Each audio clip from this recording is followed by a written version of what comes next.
Bonjour, c'est Anne-Sandrine Di Girolamo au micro des Ondes de l'Imo, le podcast immobilier attentif et curieux. Avec Stéphane Dauphin, directeur général de Séquence, bailleur social filiale du groupe Action Logement, nous interrogeons l'idée d'innover pour l'habitat. Qu'est-ce que cela veut dire quand on est, comme Séquence, un spécialiste de l'habitat social et une entreprise à mission et qu'au surplus, on est en train de conduire un plan très ambitieux de réhabilitation et de rénovation thermique de son parc immobilier. Voici Stéphane Dauphin. Stéphane Dauphin, bonjour. Bonjour. Première question qui est volontairement large. Pensez-vous qu'il soit possible, dans une période économique difficile, voire très difficile, qui est doublée en plus d'une crise politique désormais et même internationale, donc pensez-vous qu'il soit possible d'innover pour l'habitat ?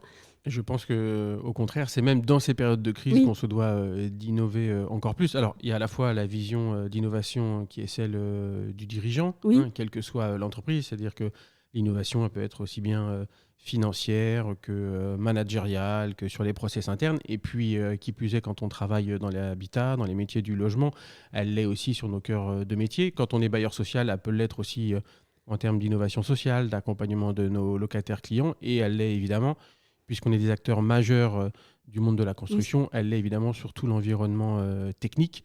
Et celui-ci, aujourd'hui, comme depuis de très nombreuses années, évolue grandement, que ce soit en termes de réemploi des matériaux jusqu'aux enjeux de décarbonation, d'emploi de matériaux biosourcés, mais aussi sur la digitalisation, le BIM, le pilotage du bâtiment. On est aujourd'hui dans un monde en pleine évolution et pour lesquels l'innovation est au cœur de notre quotidien. Est-ce qu'il est judicieux, selon vous, de poser des priorités ou une priorité quand on parle d'amélioration de l'habitat, non seulement dans le logement social, mais aussi en France ? Aujourd'hui, effectivement, il y a une vraie crise du logement, de la demande du logement, et l'ensemble des acteurs sont plutôt inquiets de ce qui arrive. D'autant plus quand on est un acteur engagé comme Séquence, avec plus de 100 000 logements, présent sur plus de 300 communes d'Île-de-France, avec des volumes très importants de production neuve, près de 4 000 par an, mais comme de logements réhabilités. En fait, pour nous, la priorité, elle est sur tous les fronts. Elle démarre de la qualité de service, c'est-à-dire comment on offre le meilleur service à nos 250 000 locataires au quotidien, et qualité de service, qualité d'usage des logements, et aussi maîtrise de la quittance, maîtrise des charges dans un contexte où la facture énergétique pénalise fortement les Français, et encore plus les Français modestes qui sont logés dans le parc social. Et puis on a des priorités aussi qui s'imposent à nous, mais qui ont du sens, qui sont celles par exemple de la rénovation énergétique de notre parc, et la Séquence est engagée grandement sur ces questions-là. Et puis la priorité globale, puisque c'est aussi l'ADN d'Action Logement, et Séquence est une filiale d'Action Logement, c'est-à-dire de rapprocher les entreprises, leurs salariés du logement. Et aujourd'hui, les besoins sont immenses, les besoins en termes de logement abordables, notamment pour les salariés des classes moyennes. Les salariés modestes sont très importants. On est en lien constant avec les entreprises, avec de gros demandeurs aussi, qui peuvent être des demandeurs parapublics, comme les hôpitaux, comme la RATP. Donc on a aujourd'hui, en fait, la question du logement est tellement centrale pour les Français, encore plus pour les Franciliens, qu'on est engagé sur une multitude de priorités finalement. Et Séquence est une société à mission. Qu'est-ce que cela implique pour vous que d'être une société à mission ? Effectivement, Séquence est une toute jeune société à mission, puisque nous avons fait évoluer nos statuts il y a à la mi-2022, en nous donnant une raison d'être, donner à chacun sa chance en innovant pour l'habitat. Effectivement, on peut se dire que pour une entreprise sociale pour l'habitat comme Séquence, qu'est-ce que cela apporte de plus finalement d'être entreprise à mission ? C'est à la fois partager une ambition forte, rappeler que malgré notre statut, on se doit aussi de combiner les enjeux d'utilité sociale, sociétale, mais aussi les enjeux de performance économique et également les enjeux de transition environnementale. Donc c'est tout cet environnement complexe qu'on suit avec des objectifs précis, en embarquant évidemment la responsabilité sociétale des entreprises. Et puis finalement, c'est des missions qu'on fait sans oublier, sans embarquer nos parties prenantes, qu'elles soient internes, nos salariés évidemment, mais aussi l'ensemble des membres de notre conseil d'administration, les fournisseurs avec lesquels nous travaillons, et avec les territoires franciliens, les pouvoirs locaux notamment, sur lesquels nous sommes investis au quotidien. Donc finalement, c'est réussir Ce grand assemblage se donnait des objectifs élevés en matière de responsabilité sociétale, en matière de responsabilité en tant qu'acteur engagé sur nos territoires pour accompagner au mieux nos locataires et remplir notre mission première, qui n'est pas toujours simple dans ces temps complexes. Dans le secteur privé, certains commencent à poser la question, alors je vais vous la poser. Est-ce que selon vous, les entreprises du secteur immobilier, de façon très large, pourraient de façon bénéfique, revêtir cette toge de l'entreprise à mission? Et là, je ne pense pas simplement, je le disais, au logement social, mais par exemple aussi à la rénovation de l'habitat, au développement d'une ville nouvelle, etc. Est-ce que l'immobilier, de façon générale, devrait se rapprocher des axes pris par les entreprises à mission?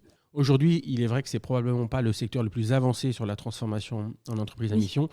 Il n'empêche que, notamment dans le secteur des bailleurs sociaux, on sent que la réflexion n'est plus qu'une réflexion aujourd'hui, que d'autres entreprises, d'autres bailleurs font ce chemin-là.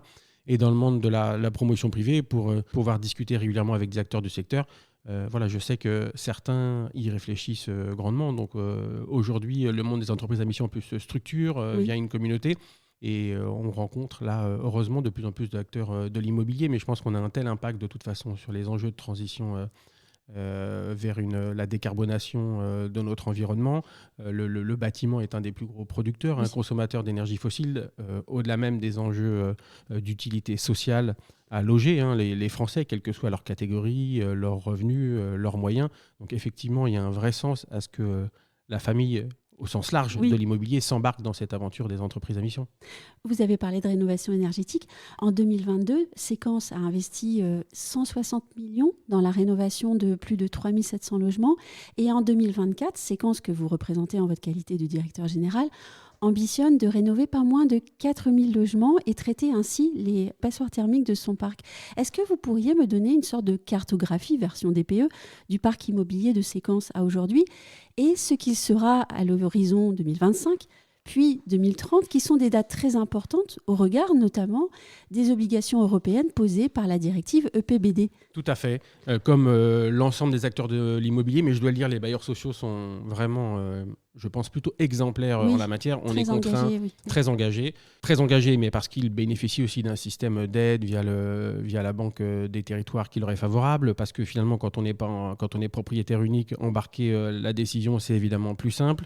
On est aussi les bailleurs des entreprises qui ont des compétences, des expertises internes très fortes. Donc ça facilite aussi cette capacité à se mettre en pleine conformité avec la loi, au-delà de la volonté d'être exemplaire et finalement de faire que nos locataires bénéficient le plus rapidement possible des avantages que procure l'isolation des bâtiments. À la fois un avantage, c'est évident en termes de confort d'hiver, et ça, le confort thermique d'hiver, on le connaît depuis des dizaines d'années dans notre secteur. Il a souvent été synonyme de baisse des charges. Alors heureusement, il y a toujours ce confort d'hiver, cette sensation de froid qu'on évite, mais aujourd'hui, dans le contexte qu'on connaît d'envolée des prix de l'énergie, il n'est malheureusement plus synonyme de baisse des charges. On espère évidemment les maintenir avec ces gains de performance énergétique, et puis on verra comment évoluent dans les prochaines années, évidemment, les cours de l'énergie. Et puis, il ne faut pas oublier, aujourd'hui, c'est prégnant quand on échange avec nos locataires, la question du confort d'été, la façon dont on lutte pour le mieux dans l'enveloppe bâtimentaire contre les épisodes caniculaires est extrêmement importante. C'est aujourd'hui central dans le ressenti, dans le bien-être qu'ont nos locataires dans leur logement. Et évidemment, la réhabilitation du parc entraîne à la fois ces gains sur le confort d'hiver, mais aussi sur le confort d'été, avec des résultats très encourageants. Et puis à côté, vous l'avez dit, il y a les obligations légales, l'éradication des étiquettes F ou G. Pour Séquence, c'était les derniers chantiers démarrent cette année en 2023 pour éradiquer les étiquettes F ou G. C'était plus de 4000 logements. Et puis la loi aussi nous oblige à éradiquer les étiquettes E à horizon 2034. Au sein du groupe Action Logement, on s'est fixé des objectifs encore plus ambitieux, c'est-à-dire de faire disparaître ces étiquettes E à l'horizon 2030.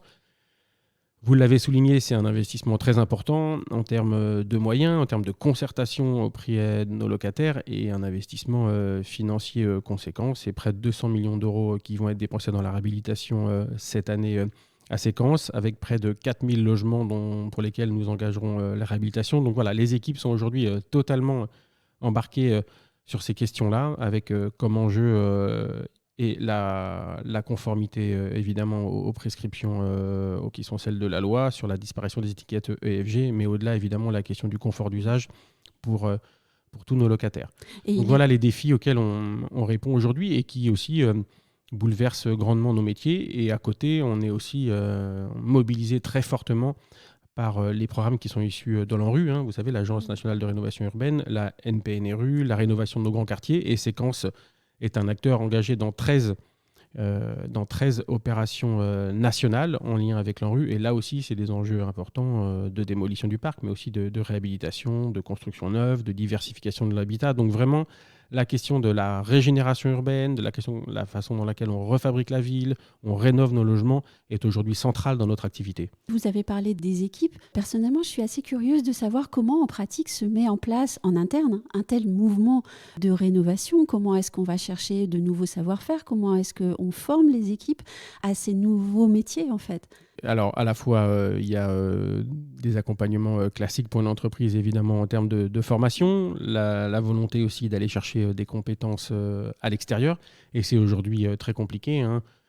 Le marché de l'emploi est hyper tendu. Il l'est aussi pour les bailleurs sociaux, quelles que soient d'ailleurs les catégories de métiers, de fonctions, à la fois sur le terrain. On manque de gardiens aujourd'hui, on manque de gestionnaires de proximité, mais on manque aussi d'experts juristes, financiers et de collaborateurs qui connaissent les enjeux de la réhabilitation. Et il y a une tension d'autant plus importante que ce mouvement national qui est lié à l'éradication des passoires thermiques, la montée en puissance de nombreux acteurs sur la rénovation du parc de logement, et pas seulement de bureaux aussi, fait qu'on fait face à une raréfaction de la main-d'œuvre dans le secteur. Donc il s'agit à la fois de fidéliser nos collaborateurs, de les accompagner, de les former. C'est aussi un métier différent que celui qu'on connaît classiquement chez nos bailleurs de la construction neuve, parce que quand on réhabilite, c'est aussi une relation quotidienne avec nos locataires qui, dans 80 à 90% des chantiers, restent dans leur logement. Donc il y a des enjeux de coordination, il y a de gestion des nuisances au quotidien, parce que c'est rarement simple d'avoir des travaux dans son logement au moment où on y vit. Donc il y a aussi des questions de coordination entre toutes les entreprises qui interviennent, leurs sous-traitants, nos locataires, nos équipes de proximité, avec la nécessité qu'il y ait une information fluide, quotidienne, à jour, que le chantier soit propre. Voilà. Donc c'est un métier vraiment en tant que tel, avec une pression qui est certaine, qui est à la fois évidemment la pression du résultat, de la tenue des calendriers, mais aussi de la cohabitation entre nos clients locataires et toutes les entreprises sur site. Et c'est vraiment un travail qui réclame de grands savoir-faire, du tact, de la patience, mais aussi de la fermeté quand il s'agit de faire avancer un chantier. Et aujourd'hui, l'écosystème de la rénovation, il fait face, moi je le disais pour Séquence, on a du mal à recruter, mais c'est aussi le cas des entreprises qui voient, les grandes entreprises du bâtiment voient aussi leur modèle très très fortement évoluer. J'entendais encore récemment le patron d'un major français qui disait que le neuf, c'était quasiment 80% de son chiffre d'affaires depuis des décennies. Et aujourd'hui, il y avait une forme de rééquilibrage très fort vers la réhabilitation. Donc, c'est aussi pour eux des compagnons plus polyvalents. C'est aussi le besoin qu'on ressent, nous, d'avoir des bureaux d'études mobilisés, d'avoir aussi des architectes qui savent faire de la rénovation. Donc, il y a vraiment tout cet écosystème de la construction qui est en train aujourd'hui de bouger, qui fait un pas de côté vers le sujet de la rénovation, la réhabilitation du parc, mais c'est un vrai changement de paradigme. Donc c'est long, c'est complexe, mais je pense qu'aujourd'hui tout le monde est entièrement convaincu que c'est là, j'allais pas dire c'est l'avenir, parce que heureusement, j'espère qu'on continuera à construire du neuf, mais il y a vraiment un changement d'échelle sur ces questions-là qu'on est en train de vivre aujourd'hui.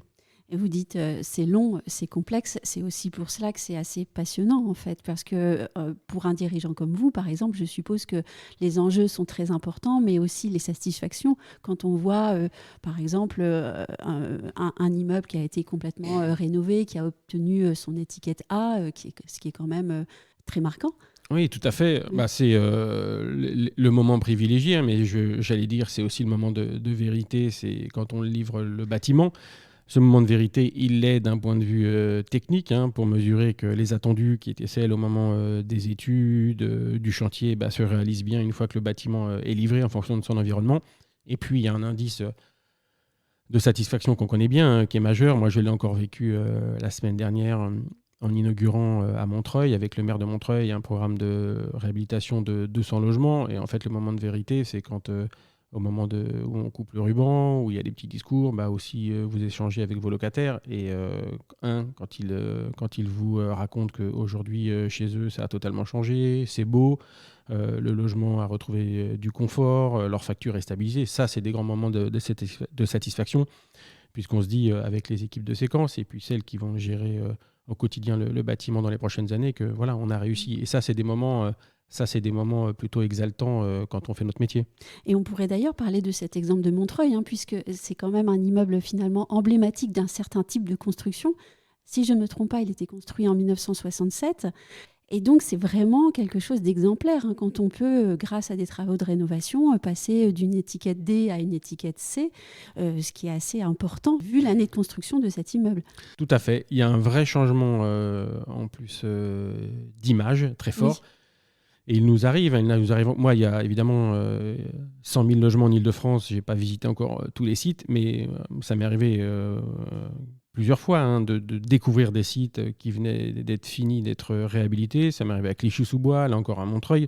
Quand on regarde les bâtiments de loin en première approche, on peut franchement penser que c'est une opération qui est quasi neuve. Et donc ça, c'est un vrai changement d'image. Et puis aujourd'hui, quand on rénove, on a aussi on marque une très grande importance à ce qu'on appelle dans notre jargon de bailleur la résidentialisation, mais en fait, c'est-à-dire tous les espaces extérieurs autour des bâtiments. On essaye de renaturer, de désimperméabiliser les sols, de mettre des îlots de fraîcheur, de réguler le stationnement, alors qu'il n'a pas toujours été. Donc de changer l'image du quartier, de l'environnement, au-delà de changer et d'améliorer le confort d'usage des logements.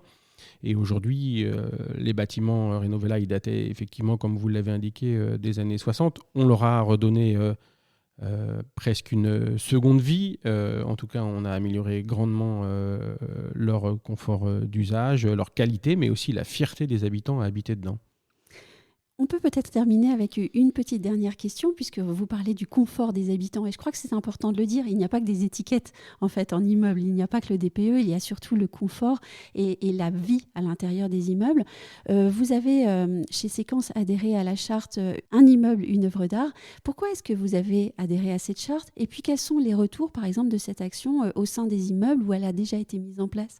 Je pense que comme la faculté à recréer du beau, de la fierté à habiter avec l'enveloppe de l'immeuble, avec les espaces extérieurs, le fait d'apporter aussi une vision différente, quelquefois un peu décalée, ou qui valorise le site en travaillant avec des artistes, c'est aussi une façon de dire, voilà, l'art n'est pas réservé qu'à une élite, ou qu'à des centres-villes, ou qu'à des musées. L'art, il peut aussi investir votre immeuble, être chez vous. C'est aussi souvent l'occasion, quand l'œuvre est réalisée, surtout quand elle est réalisée sur place, de mettre en relation nos locataires, les enfants des locataires, l'artiste, de regarder quel est le processus créatif. Donc voilà, autant d'intérêt pour nous, à la fois de rendre fierté à nos locataires et puis aussi d'engager un travail de fond avec la communauté des artistes. Donc voilà, deux volontés, deux intentions qui se rejoignent pour donner des résultats, alors quelquefois décalés, quelquefois qui s'intègrent parfaitement à l'environnement, mais c'est aussi l'art, il est fait pour ça, il est fait pour nous interroger, nous bousculer, et c'est bien le sens de ces coopérations. Et il me semble très intéressant de finalement recourir à une vieille recette, puisque mettre des œuvres d'art dans les immeubles et recourir au beau, c'est une vieille recette, dans une époque où justement on met en avant la technologie, où on parle constamment de rénovation, qu'elle soit énergétique ou autre. Et puis, il ne faut pas oublier les anciennes manières de procurer du confort et du bonheur aux habitants.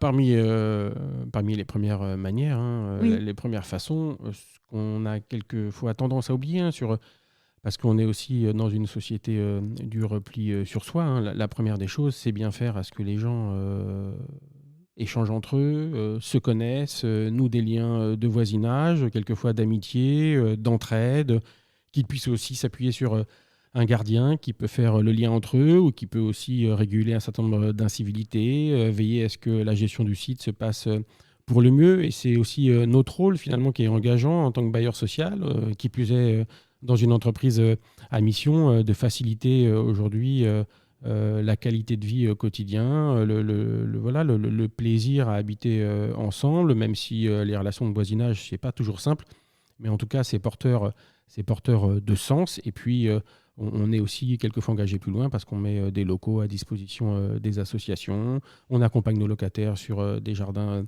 partagés, on fait le lien entre les associations de la ville, les services publics, quelquefois le monde de l'entreprise et nos locataires. C'est aussi notre rôle de bailleur social qui n'est pas qu'offrir un logement à tarif maîtrisé, mais c'est aussi de s'inscrire dans des parcours de vie en général, au quotidien, pour l'ensemble de nos locataires.